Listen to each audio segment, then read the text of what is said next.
Before we journey into the myths of ancient time, welcome to Ancient Echoes, where forgotten myths are brought to life. If you're drawn to legends, gods, and the echoes of civilizations past, consider subscribing and joining our growing myth-seeking tribe. Long before Zeus hurled his first thunderbolt, before Olympus crowned its kings, there was chaos. From that void emerged Gaia, the earth, and Uranus, the sky. Their union birthed the Titans, towering beings of immense power who ruled not with justice but with fear. Among them was Cronus, the youngest and most cunning. He watched as his father Uranus grew cruel, imprisoning his monstrous children, the Cyclopes and Cenomanes, deep within Gaia's womb. Their cries shook the earth, and Gaia could bear it no longer.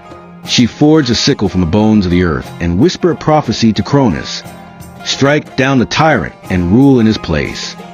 And he did. Cronus ambushed Uranus under a shroud of stars, and with a single sweep severed the sky from the earth. But as the blood of Uranus spilled into the sea, another prophecy was born, one that would curse Cronus with the same fate. He, too, would be overthrown by his own child.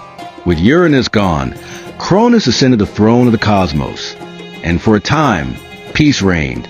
This era became known as the Golden Age, an age without pain, without war, where mankind lived in harmony under Cronus' rule. Crops grew without toil. Time flowed gently. Even the gods themselves seemed to bask in tranquility. But beneath this golden sheen, terror took root.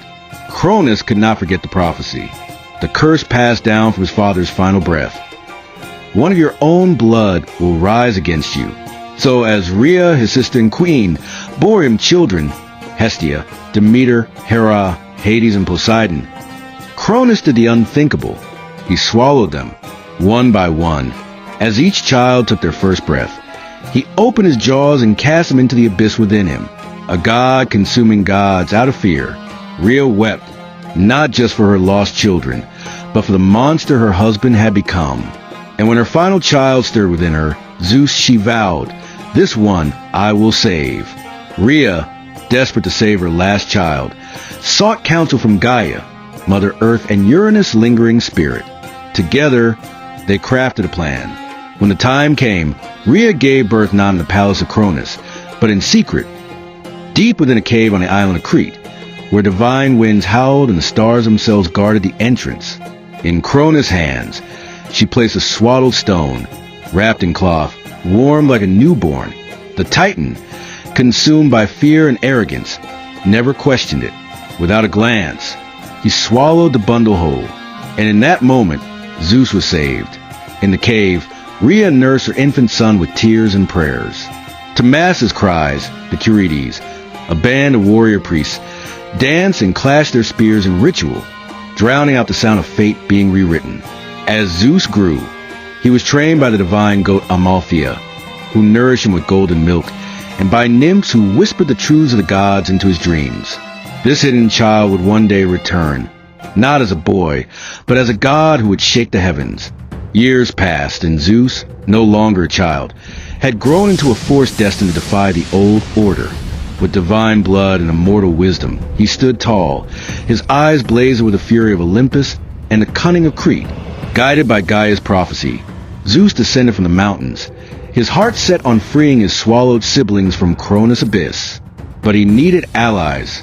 In disguise, Zeus entered Cronus' palace and offered him a drink, laced with an ancient emetic given by Gaia herself.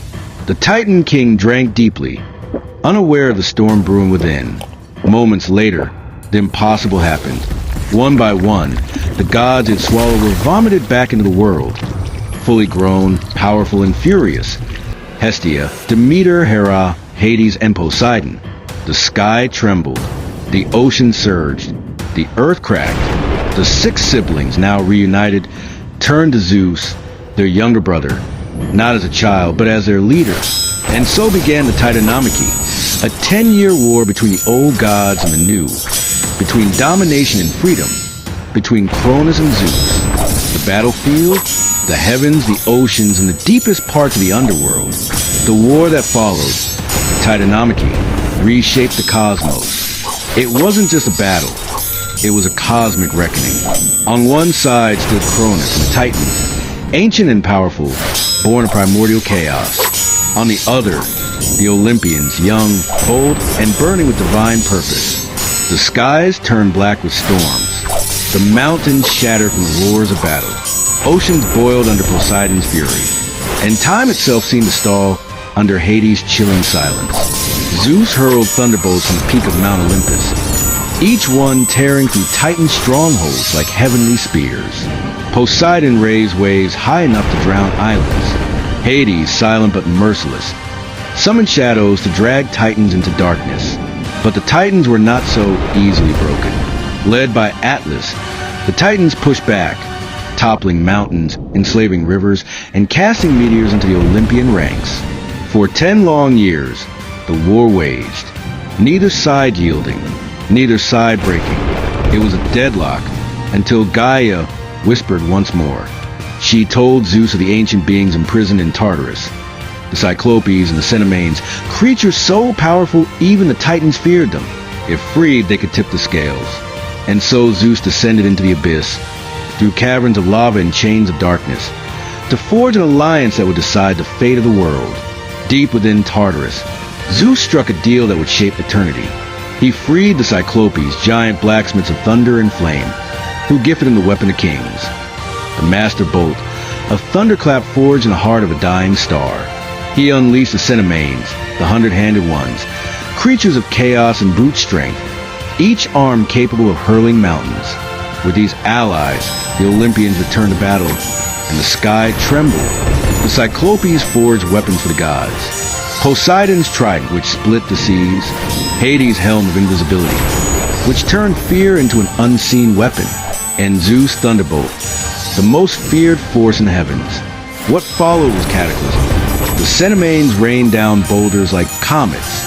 Zeus unleashed storms that split the earth. Titans fell, one by one, swallowed by divine fury. Atlas, the last to surrender, was condemned to hold up the sky for eternity, a punishment that became legend. Cronus was overthrown. The Titans were chained in Tartarus, guarded by beings that never sleep. The war was over. The age of the Olympians had begun. Zeus took the sky. Poseidon claimed the sea. Hades vanished into the underworld, ruling the realm of shadows. And from this divine trinity, a new cosmos was born, balanced, yet always teetering. For in every myth of triumph, the echoes of rebellion never truly die. Thousands of years have passed since the last bolt of Zeus echoed across the sky. But the myths, these stories carved in time, refuse to fade. Why? Because they aren't just tales of gods and monsters. They're mirrors, reflections of human nature. Our fears, our power, our need to find meaning in chaos. Cronus devouring his children? That's the fear of being consumed by what we create. Prometheus stealing fire? The eternal tension between knowledge and consequence. The Titans fall? A warning. No power lasts forever. These myths shaped empires. They guided philosophers, inspired revolutions, and whispered to the halls of art, literature, even science. Even today, they live on, not just in books or temples, but in Marvel movies, fantasy novels, and psychological archetypes. Zeus becomes a father figure. Hades, the misunderstood outcast. Athena, the voice of reason in a chaotic world. We don't outgrow these stories. We evolve with them. And perhaps, deep down, we still believe them. Or maybe we want to, because in every lightning storm, we feel the presence of Zeus. In every rebellion, the fire of Prometheus. And in every rising leader, the shadow of Cronus, ruthless, powerful, doomed to fall. Myth is memory, dressed in mystery. And in listening to it, we remember not just where we came from, but who we are. If this journey through myth stirred something ancient in you, hit that like button, subscribe, and join the Ancient Echoes family. Every legend, every whisper from the past, is just the beginning of a deeper truth. Until next time, keep your ears open. History is still speaking.